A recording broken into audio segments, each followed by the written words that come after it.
Have you ever said something direct and then immediately softened it with, sorry if that sounded rude? Or rehearse something 10 times in your head before actually saying it? You're not alone. Women are often taught to prioritize harmony, which makes assertiveness feel like a threat to our likability. But here's the truth: assertiveness isn't aggression, it's clarity, it's boundaries, and it's a key part of feminine power.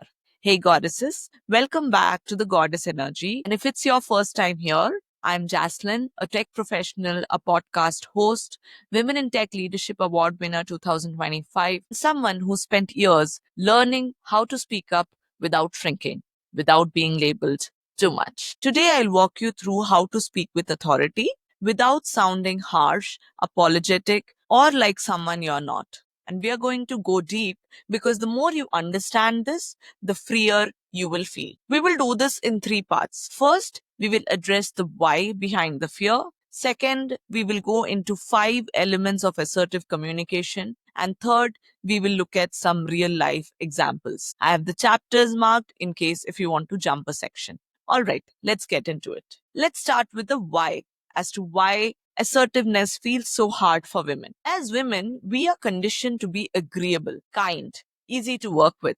We were raised to be peacemakers, to avoid conflict, to say yes even when we meant no. So when we speak up, when we assert our truth, we often fear being seen as difficult, cold, too sensitive, too ambitious, and bossy. This fear is not irrational. Most of us have been labeled like this for simply having a voice. But let me reframe assertiveness for you. Assertiveness is not volume. It's not control. It's not conflict. It's the ability to express your needs, your boundaries, and your truths clearly and respectfully without guilt. Assertiveness is saying, here's what I need. Here's what works for me. This doesn't feel okay. I'd like to do it differently. No shouting, no justifying, just presence, clarity, and calm. Where in your life right now are you diluting your truth to avoid discomfort? Write it down. That's your entry point. Now let's jump into the second part where we will go into the 5 elements for assertive communication for women. The first element is grounded voice tone. Your tone is often more powerful than your words, and women are often conditioned to speak with upward inflection, making everything sound like a question. For example, if you would say, I would like to do it this way, women often say, I would like to do it this way. You see the difference between the upward and the downward inflection? Practice finishing your sentences with a downward tone, a full stop, not a question mark. Breathe from your diaphragm. A steady breath often anchors your voice. Third, speak slower than you think you need to. Silence is not awkward, it signals clarity. The second element of assertive communication is direct language without apology. So many women often soften their power with qualifying phrases like, I'm not sure, but this might sound silly, but just wanted to check if. The shift replace I just wanted to ask with I'd like to know. Replace sorry to bother with thanks for your time. Here's what I need. Why it matters? The more you minimize your words, the more you subconsciously tell others that your voice is not important. Take up verbal space. The third element of assertive communication is boundary framing. Boundaries are not pushing people away, they are about holding your center. Use language like, that doesn't work for me, or I need more clarity before I say yes. Be firm and kind. For example, I can't take that on this week, but let's revisit next Monday. Why don't you practice a few boundaries this week, like ending calls or meetings on time, saying no to last minute asks without guilt, or protecting your time off? Now, the fourth element of assertive communication is confident body language. What your body says often carries more weight than your words. For example, if you are sitting slouched up, you're not going to show confidence. The shift: uncross your arms, keep your shoulders open, sit up tall, feet grounded, use gestures but with calm intentionality. Maintain eye contact, not in a stare down way, but in a steady, present way. You can probably record yourself having a tough conversation, watch your posture, your eye contact, your gestures, and use your awareness to improve yourself. The fifth pillar for assertive communication is emotional clarity. You are allowed to have feelings. You're not too emotional. You just need to express them with clarity, not with chaos. Own your emotion. If you have been overlooked in a meeting, mention it, right? I felt overlooked in that meeting and I wanted to surface it. Avoid blaming. Focus on how it landed for you, not what the other person did wrong. So I gave you 5 elements for assertive communication. Choose one of these 5 areas to focus on this week. Don't try to master them all.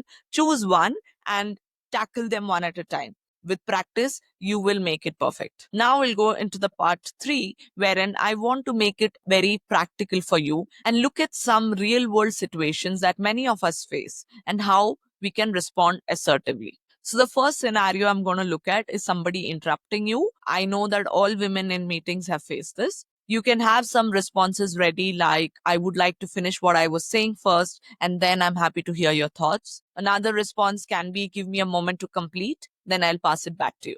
The second scenario that I want to look at is assignment of work without discussion. So, somebody has assigned work to you without discussing with you. Your responses can be, before I take that on, I would like to clarify priorities. Can we realign quickly? Another response can be, if you are full at capacity, is, I'm at full capacity this week. Let's review this together and find a path forward. The third scenario I want to look at is a scenario of you being talked down to or maybe mansplained. You can respond like, thanks for explaining. I'm already across that. Or I've handled similar situations before. These responses can help you be assertive while still being polite. Your fourth scenario can be given backhanded feedback. Another very common scenario that happens with women. Your responses can be, could you help me understand what you mean by that? This invites clarity and disarms passive aggression. Another response can be, that's an interesting take. However, I would like to focus on moving forward. The fifth scenario that often happens with women is somebody crossing an emotional boundary. Your responses can be, I know you care, but this topic is personal for me. I would prefer not to go into it right now. Another can be, this feels a bit invasive. I'd rather shift the conversation. Why don't you write down a real life situation you are navigating, draft a script, say it out loud, refine it, repeat it until it feels like your own truth. And if you're still struggling, comment below and we can work it out together. At the end, I just want to remind you, assertiveness is not about dominating, it's about embodying. It's the art of standing in your truth without yelling, pleading, or justifying. You don't need to become someone else to be heard. You don't need to raise your volume to raise your power.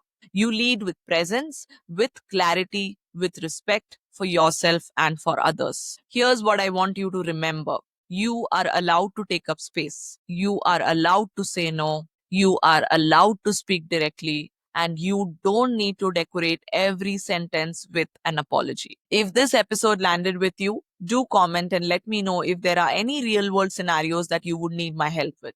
And if you haven't already, hit subscribe because the goddess energy is about rising with softness and strength. You have got this. Speak your truth, and I will see you next time.